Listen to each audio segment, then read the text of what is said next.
নমস্কার, গুরু কৃপাই কেবলাম। আমি অধ্যাপক ডক্টর শ্রী সুনীল শাস্ত্রী। আজ আমি আপনাদের বলবো, যারা পেটে খুব অজস্র ব্যথা হয়েছে, পেটে যন্ত্রণা হচ্ছে, বদহজম হয়েছে, গ্যাস হয়েছে ইত্যাদি নানা রকম পেটের মধ্যে একটা যেন অস্বস্তি ভাব, তখন কি করবেন? তাজা তুলসী পাতা নেবেন।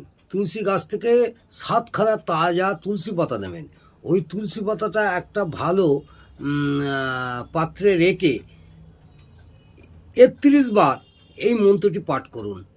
রাম দূতায় হনুমান, পবন পুত্র হনুমান।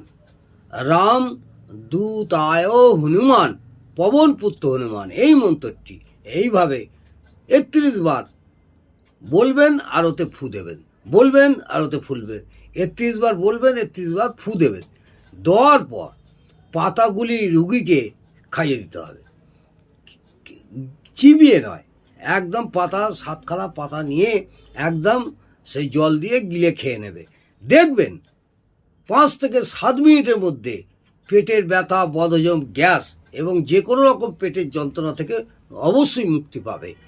নমস্কার, জয় মা তারা।